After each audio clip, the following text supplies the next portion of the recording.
Congratulations on the purchase of your new Club K Spin Right spinner. For many years, the spinner has helped millions of softball players develop the proper techniques in overhand throwing and more specifically in the position of pitching and learning the movement pitches, mastering the spin that's really going to help a pitcher get that true movement that they desire to go to the highest level. The spinner is a great tool because it gives the pitcher instant feedback. When you release this spinner, it's going to show you exact angles of the ball at release, and that's going to be very helpful. So this is a training tool in mastering the pitches initially, mastering the fundamentals of overhand throwing initially, and also taking them all the way back. You have the exact size and weight of a 12-inch softball, regulation softball, in this spinner, so it's going to allow you to go through, throw at full distance, full speed, no harm done, and see if you're doing things correctly. We're going to use the spinner two different ways with our grip. One is a two-finger grip. We're going to put two fingers, your peace sign goes on the edge, your thumb also goes on the edge with the two-finger grip.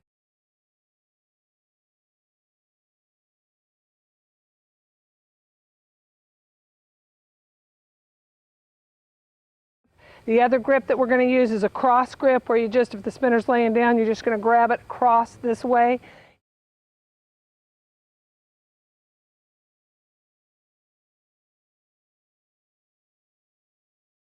The other thing that you have in the spinner is you have both sets of seams that are on the softball. You have the close set and then you have the wide set. So however you position your fingers on the softball to throw movement pitches or throw a fastball, you can find those seams along the edge. You want to get used to doing that. Okay, let's take a look at the overhand throwing techniques first. To start off with, you're going to get the two-finger grip that puts the two fingers on the edge. Try to make sure you have a seam, and you also see the thumb on the edge. So this is how we're going to do any drills for overhand throwing. Okay, an easy drill to start with on overhand throwing is just to put the player on their back. They got the two-finger and thumb grip, and they're just going to toss this up. You could do this in the living room. You could just fiddle around with this anywhere, just getting used to nice, loose release. You notice the spinner is spinning. It's actually got the backward spin. It's coming off the fingertips, and watch the follow through of the athlete. You want to make sure that follow through goes off. That's what's going to give you that good spin when you're throwing overhand.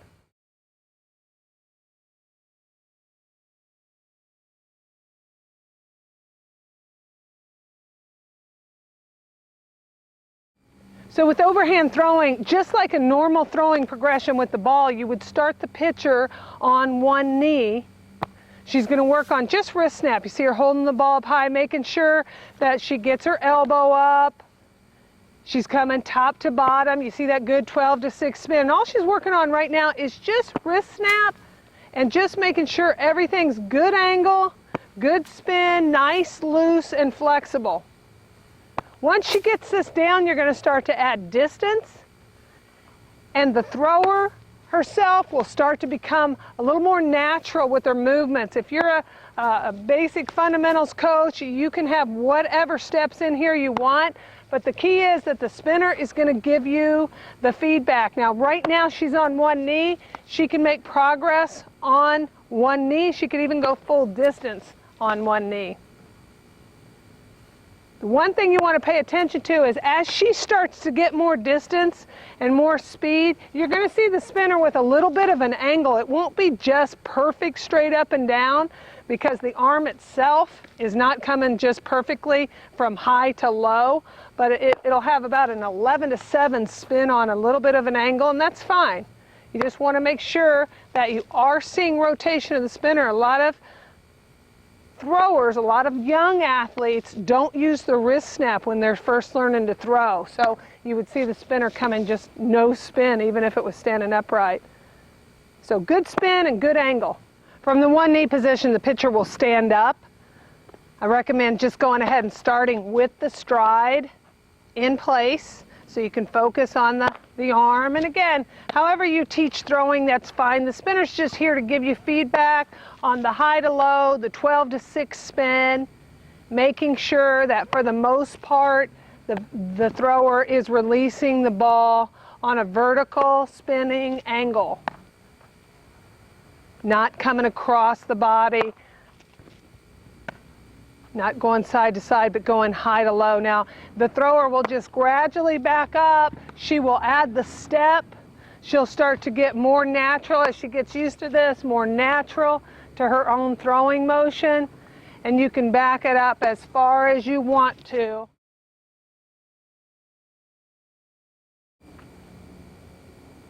Okay, now let's look at the spinner for pitching. First of all, the fastball. Go ahead with your 2-finger grip, just like you did on overhand throwing. Thumb on one edge, 2 fingers on the other. Try to make sure you get a seam. And all you're looking for the fastball is for that ball just to go right off the end of the fingertip. So just opposite of the overhand throw, for the fastball underhand, you're going to see 6 to 12 spin, but you're still going to see this vertical coming at you. A real good way to practice this for young pitchers is just toss the ball up in the air. If you don't have 6 to 12 spin on your fastball, you're compromising your overall speed. So once you get this, you could toss it even higher if you want to.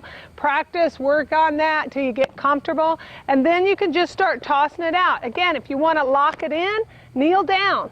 And there's nothing wrong with kneeling down, but I'm just looking at the vertical movement of this. I can back up, making sure I'm still getting good spin.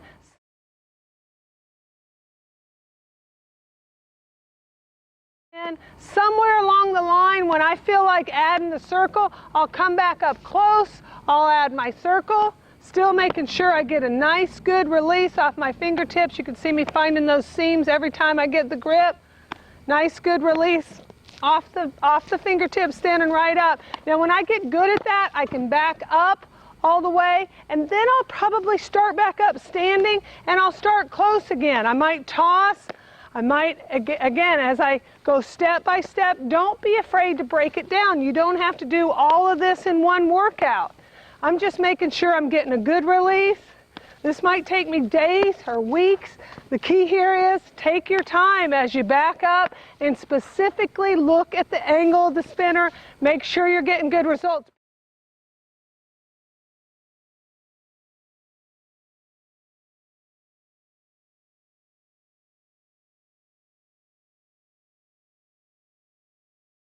Pitchers who let the ball come off the side of their index finger are losing speed. When you do that with the spinner, it's going to fly like this, flat side coming towards you.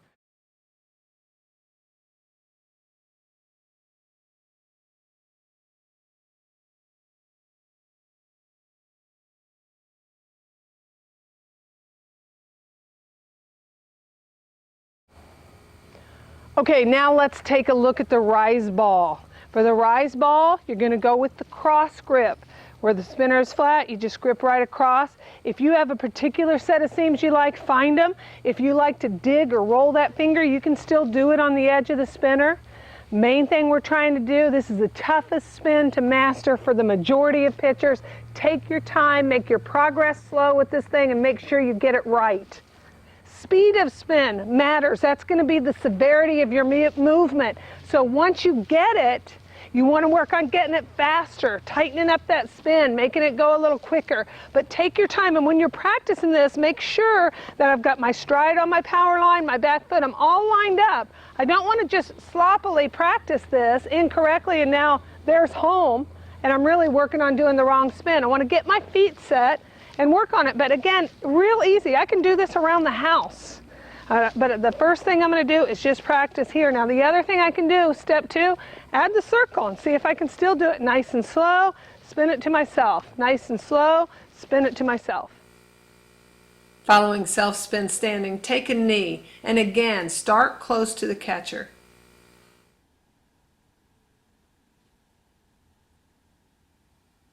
We're moving back quickly in this video, but take your time at each distance. Be sure you're getting the spins right before you back up, and I'd recommend backing up at about 5-foot increments. The thing with kneeling down is that you're locking in that lower body. That's really going to help you reduce your margin for error.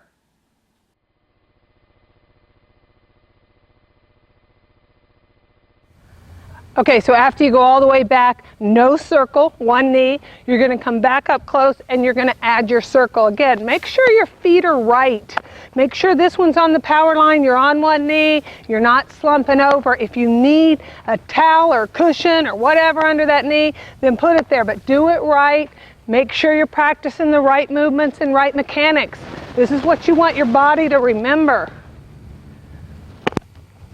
So I'm gradually backing up. My lower body is quiet. My upper body just gets to take advantage of making the right movements, getting the good spin. Next step forward is to come back up. I'm going to stay standing, but I am going to put my feet stationary, no circle. So you can see how baby step progress I'm making here, but I really think after teaching so many players this pitch, if you get it right the first time, don't allow yourself to make all those mistakes. If you just take your time and get it right the first time, then you won't spend years with that screw spinning rise ball that won't jump for you. So take your time, make the progress when you're ready to make the progress. Notice I still don't have steps in. From here, if I want to add something like a nice little easy step, that's okay. I just don't need to get all here and put my wind up in. I just want to keep it simple while I'm learning this mechanic, which is a difficult mechanic to begin with. Okay, from all the way back here, no circle, what am I going to do? I'm coming back up close and I'm going to add my circle, still keeping my body, lower body, quiet and still. When I get good at this, I will gradually move up, move back, one step at a time I'm working on here. Still no stride, just working on the spin. This is not going to happen this quickly for you. It's going to take days, it's going to take months. If you're diligent with it, you'll get it. If you're not repeating it and staying smooth, continuing with your workouts, you're never going to get this pitch. It's too hard. Okay? Now let's add a little bit of a step like we did with the half circle. I'm going to just put my feet together, stay open, add my step. Remember, size and weight of the spinner are accurate. So you can practice with this just like a real ball. Nothing's going to hurt you. I'm helping myself out by giving myself this open stance to start with. Just a 3/4 stance. Not a lot of rotation in my upper body. Next thing I'm going to do is add my step. Okay, so maybe I'm going to start up a few steps.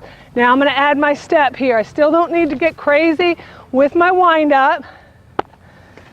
I want to make sure I find the seams I like on here. And I'm going to gradually back up to my full distance and eventually my full speed with this spinner. Still got it.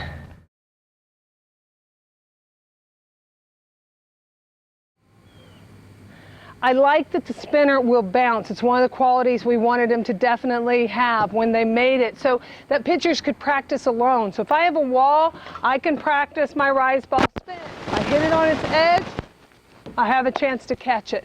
If I make the mistakes, then I'm going to be chasing it. But I can get hours of practice in here by myself, which is what you need when you're learning spins.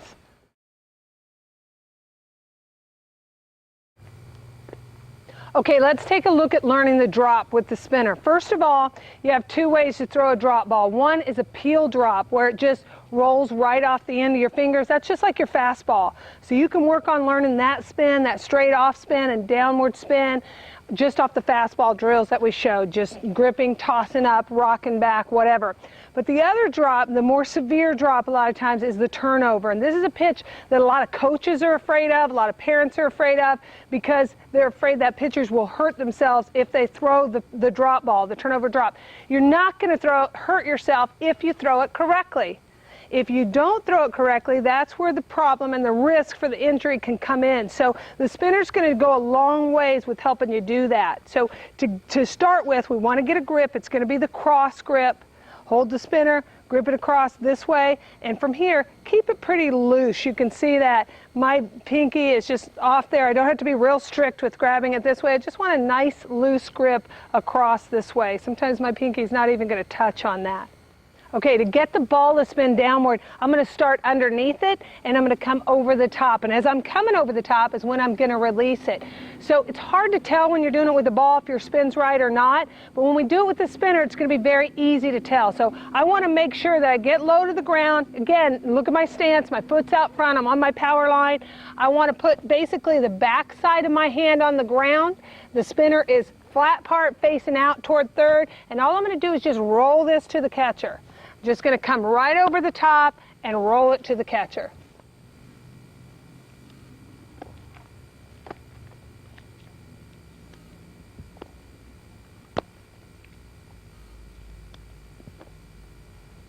So I start hand up, turn hand over. If you make the mistake, elbow out, it is just going to land on the ground flat.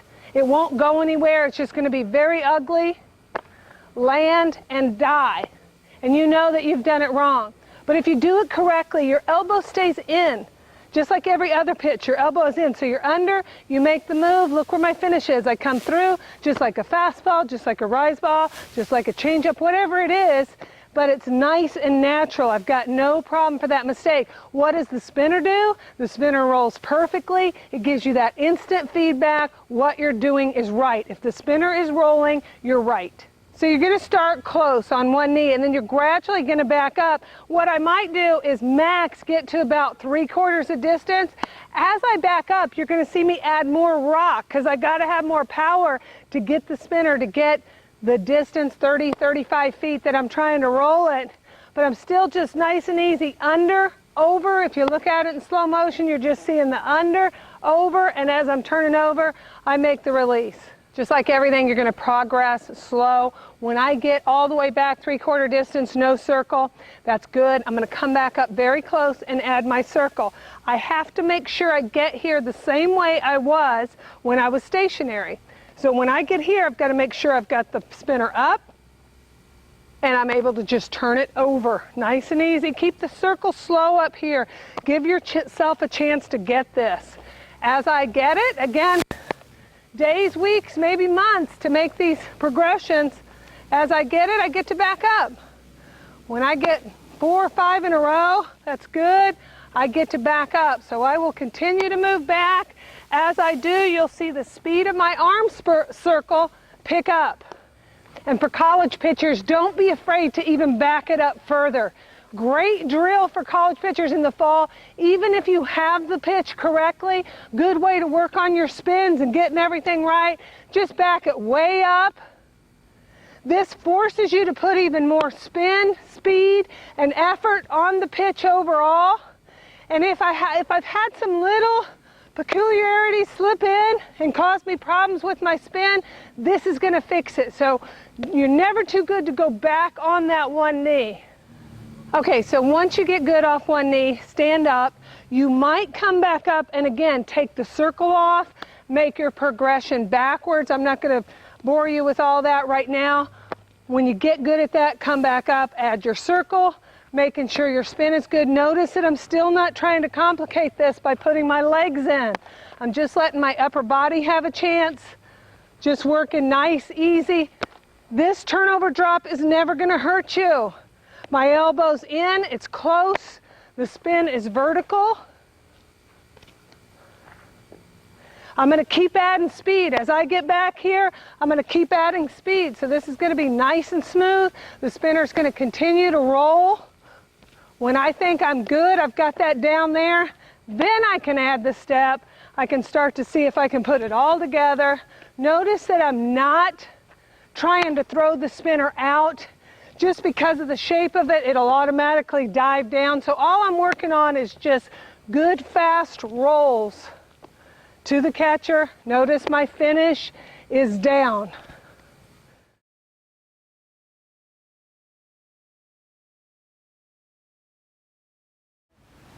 It's easy to practice with the spinner because it'll bounce. So with the turnover drop ball, if you have a good foundation on your spin, this is a great drill. Come up to a wall with a good solid floor in front of it. You can do no circle at first, but you're going to try and hit the ground, hit the wall, and if you're doing things correctly, it'll come back to you. If you're good at it, you can add your circle. But this makes you be pretty aggressive. You don't just get to fiddle around and do a nice, slow spin. If you're going to bounce it and it's going to come back to you, you're going to have to give it a little snap, a little pop to it. And so this is a great way. I can just do rep, rep, rep, rep by myself, and this is going to make me better. It's going to make me super consistent.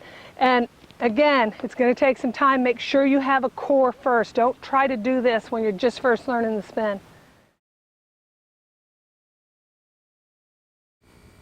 All right, for the curveball, let's use the cross grip again, like you did on the turnover and like you did on the rise. The goal of the curveball is to get a flat, horizontal spin, not a vertical spin. So a lot of pitchers come here and they get the part about coming across their body, but they don't get the part about picking their fingers up and coming around the ball on the front side. Instead, that hand stays lazy and down, and they make the move, but they get this rotation on the ball, which is a vertical spin. That pitch will run across the zone, but it won't cut as well as if you get the horizontal flat spin, spinning this way. This pitch is a little more deceptive. It'll also give you a little bit better opportunity on the inside corner, whether you're a lefty or a righty. So we want to make sure when we come through this, we get the spinner up, open, flat towards the sky, and that we come around it to make the spin. A good drill for the curveball is just to sit down flat. If you're somebody who goes underneath the ball to get that vertical spin, your hand will run into the ground, or it'll run into your leg. So by sitting down and putting your feet out in front of you and just coming across your lap, this is going to really get you the feel for coming around the spinner and just keeping that horizontal or flat spin right in there. If you get good at that, add your circle. Just like everything, when we make progress, you can back this up. You can back up to half or 3/4, and that forces you to put more effort on it. But this just gives you the flexibility in your arm you need. It starts to train initially that you need the ball to be flat. You need your hand, the palm of your hand, to be facing up. Okay, from your rear, come up to 2 knees. The reason we're not 1 knee is because we're coming across, and we're going to come across low, so we don't want that leg in your way. So go 2 knees, stay open. Here's my catcher, but I'm open this way, and I'm going to come right across here and work on that good flat spin. That I'm trying to just get it in my brain, what I'm doing. I'm using my seams, I feel those. From here, I would back up.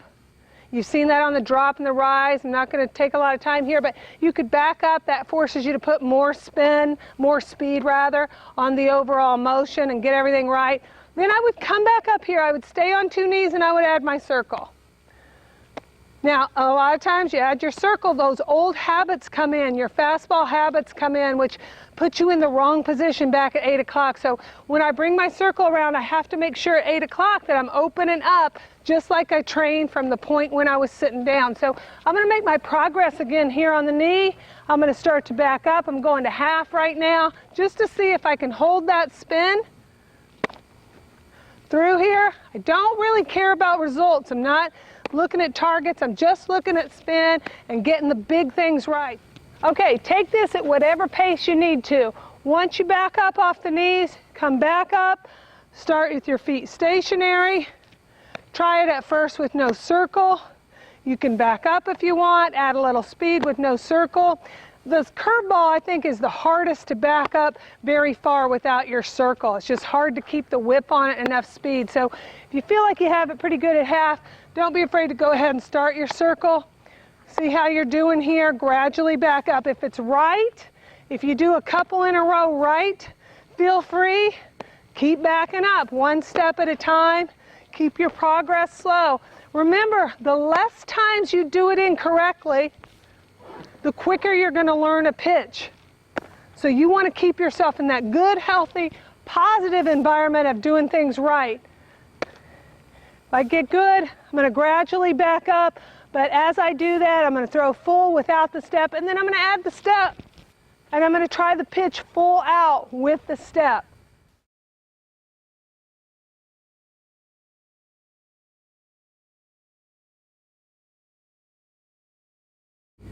People throw the screwball a lot of different ways.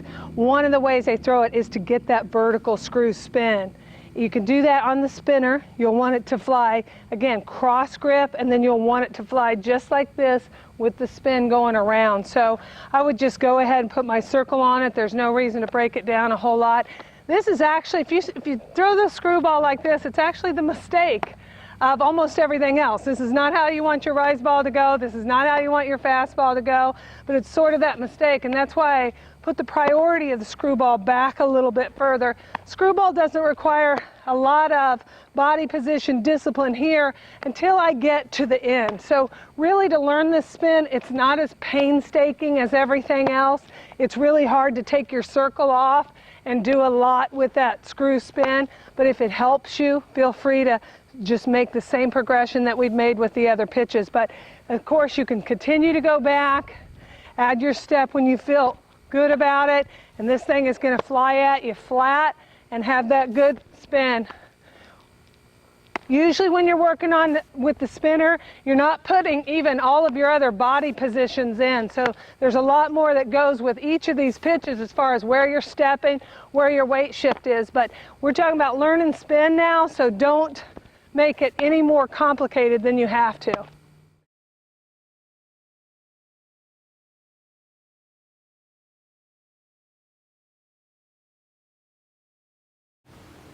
Anytime you care about the spin of the ball, the spinner can help you. So there's maybe you get into the category of change-ups, you can find a lot of ways to do it. I'll show you one common one. It's just with the flip change. A lot of times the goal of the pitchers with the flip change is to get that hand flipped around and come out backwards, so it'll take a lot of the natural wrist snap and speed off of it. So obviously if you did this with the spinner, go 2 fingers and your thumb. If you do this with the spinner, you're going to flip it. Come fingers first and the spinner will stand up. So the one thing I want to start out working on is just be here normal, like I would come in with my fastball, wrist cocked. I'm just going to flip it around, come out, and this, you're just going to see the spinner stay straight up. From here I can just start putting a little motion in it, and I can start to back up. Remember with the flip change, you don't want to really get too high with your finish. You want that pitch to stay nice and flat, so you want to keep everything low. But this is just going to show me, I can add my circle, start close, whatever, but it's just going to show me a lot of times when pitchers add their circle with the flip, they start not getting it completely turned. And it allows them to get some of this power, the lower arm power on the ball, and it makes the change up too fast. So again, just an example of a off pitch that you can use. A lot of people don't think to use the spinner for a changeup, but if you're looking at motion, position of the wrist, or spin of the ball, you can usually incorporate the spinner somehow. So get creative with it, use it on as many pitches as you can. But again, this is when you're learning spins. This is not about the whole body, it's not about everything else in. You do want to eventually put full motion, but don't pick everything else apart. This is just going to make sure that you get the spins right.